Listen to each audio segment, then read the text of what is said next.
you The Shawshank Redemption and Matilda. Today, Brent will share with you his award-winning documentary and speaking program, Journey to a Hate-Free Millennium. Please welcome Brent Scarpo. Hello, NACA, how are you? Good. Listen, raise your hand if you love movies. I love movies. I have loved movies since I was 7 years old. It's not surprising that I find myself in Hollywood, California, in the entertainment industry, have been for the last 20, 25 years. They talked a little bit about some of the films that I've worked on, which I've been blessed. How many people have seen The Shawshank Redemption? That was one of two of the greatest summers of my life. It's the first film in which I did where I was behind the camera.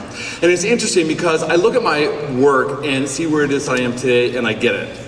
I was in my office recently and I saw the Shawshank poster, and I had never read the caption, and on top it says, "Fear will hold you prisoner.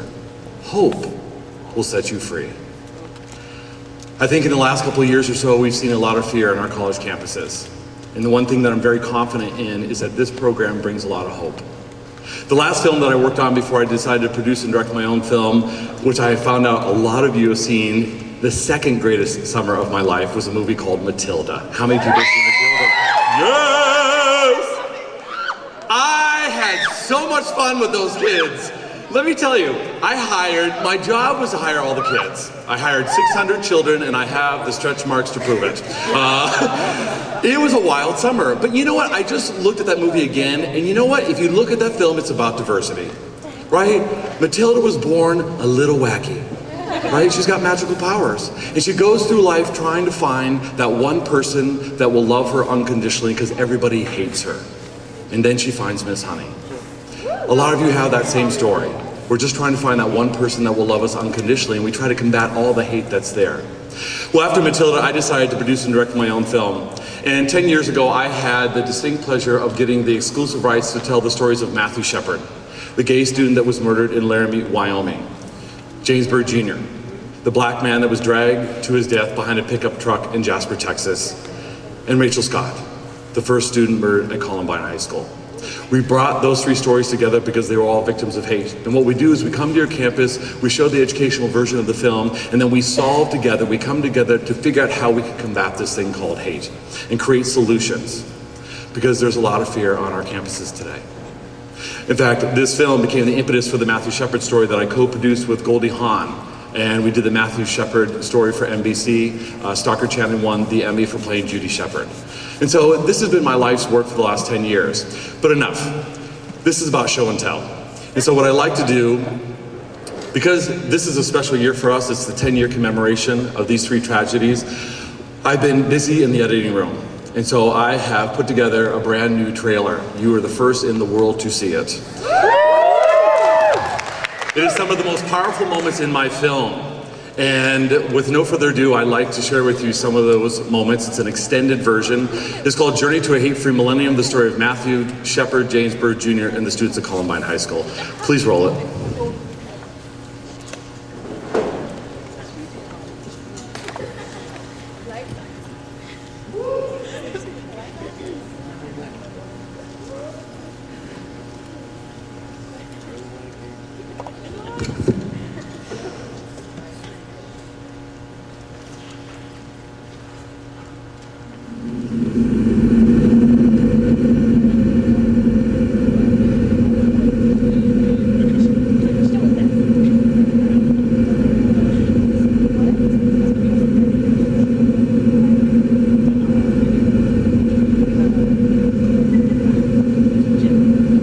I saw a black and white couple, a racially mixed couple walking down the street. They say if it was a black guy with a white girl, I'd walk up to her and I'd say, what are you, a nigger lover? Obviously the black guy was gonna get pissed off, and we started a fight.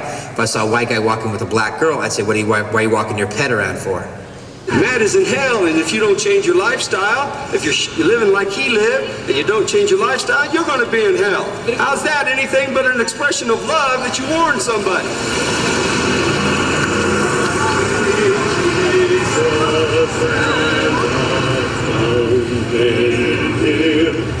My son, and in that light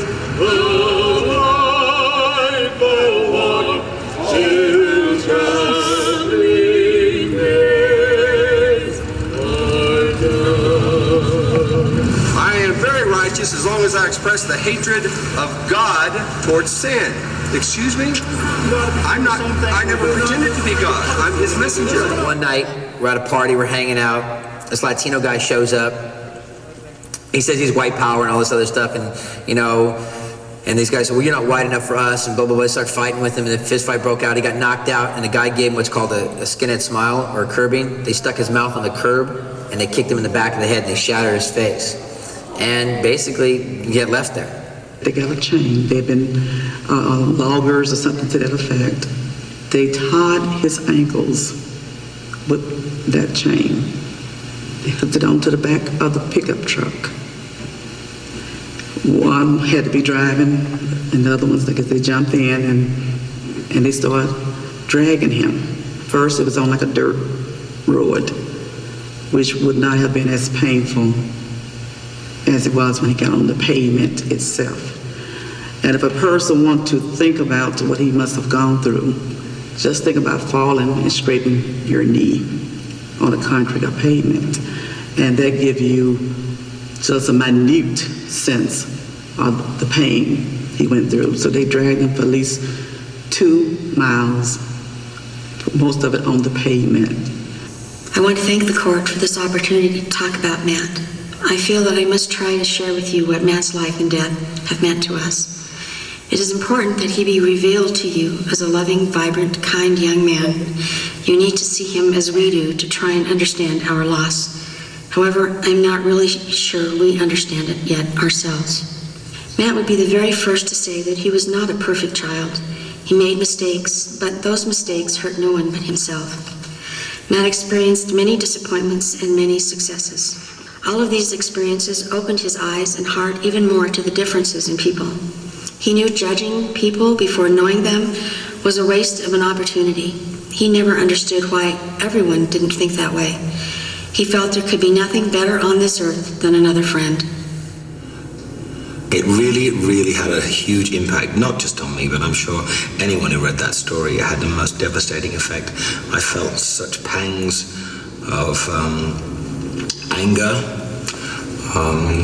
and sorrow. I saw one of them, Dylan. He walked by. He was wearing a long black trench coat and a black hat and black boots. And I was under a table, but I could see through behind me. I was looking up at him, and he walked by and he had his shotgun to his side. And we were hearing gunshots, and that's when me and Isaiah and Matt were looking at each other, thinking this is crazy. They turned and they looked towards where I was sitting, and they saw Isaiah, who was next to me. They saw Isaiah between me and Matt, and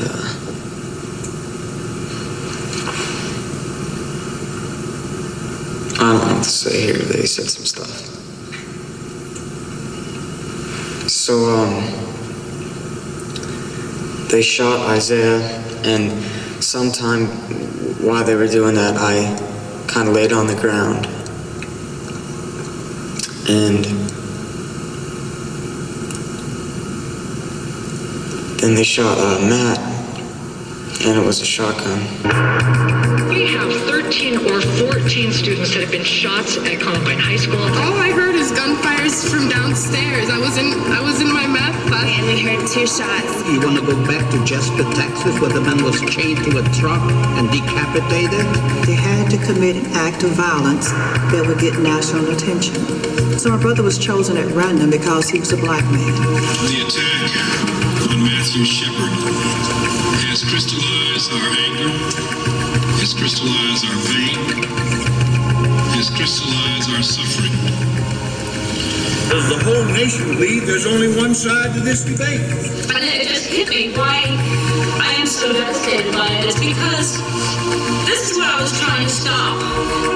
Never, ever should something like this happen again in the future of this country.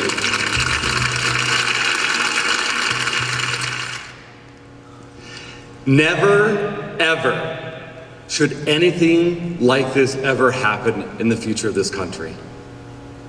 When that was stated, that was before September 11th. When he pronounced those words, that was before the schoolhouse on the Amish farm in Pennsylvania was riddled by bullets and those children died. That was before April 16th, 2007. Because that's when the epidemic on college campuses occurred. That is the day that Song Yu Chao killed 32 students on that campus and then himself. It is that day that I recommitted myself to each and every one of you. 2 weeks before the tragedy of Virginia Tech, I did this program. I was on that campus. And sadly, Mr. Chao did not attend my program because I would love to believe that had he, things might have turned out differently. And so I recommitted myself to each and every one of you in trying to create a hate-free college, a hate-free world, because we deserve that. It's about creating memories for yourself that when you walk away from this amazing thing called a college experience, that you have great memories. Some of you may not be familiar with my work. I have been passionate about this and been doing it for 10 years. I've been to all 50 US states, not once but twice. I've had my film translated into 17 foreign languages. It was so eerie to be in Hungary having this film translated in Hungarian. But why was it? Because hate can be translated into every known language.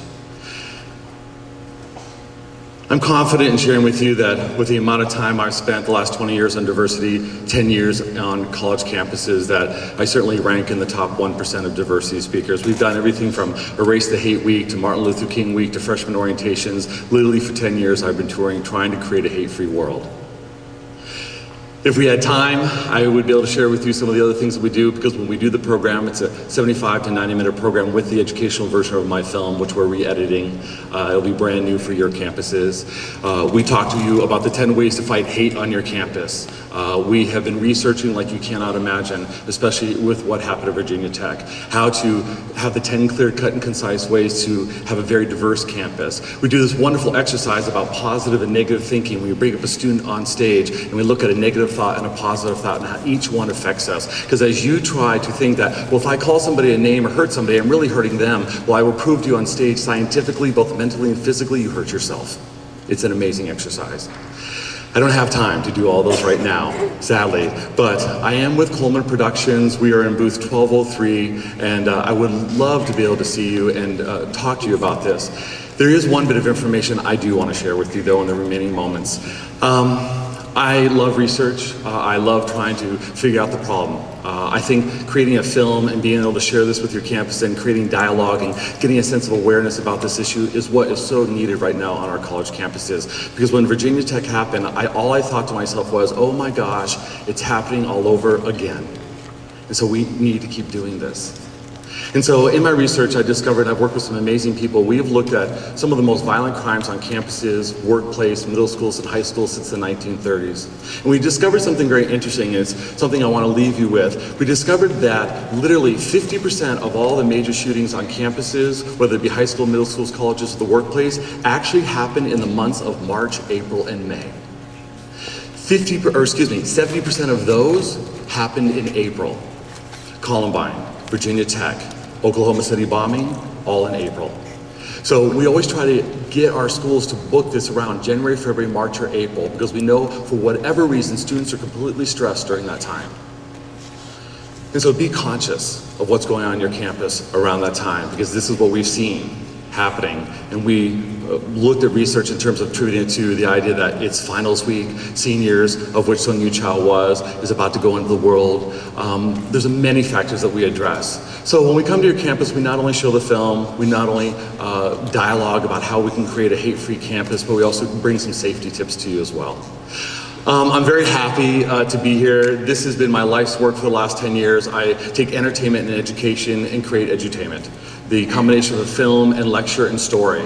In fact, one of the stories that I share in my lectures is actually being considered for one of the top inspirational stories on the Today Show. I have to sit at my cell phone every Monday at 6:45 to wait for a live call to see if it's going to be picked. And we have 4 more weeks left. So say a prayer for me. I'm like, okay, call. But with that said, it really has been my pleasure to be here. I have a gift for some of you. I didn't bring it tons, but the first year that we did the film, I hired a still photographer to take pictures outside of the film. We had them online and we sold them. I have not done it since until today. And so I have brought these still photos again. We've recommissioned them. I'm in booth 1203 with Coleman, and I will give one to you and sign it.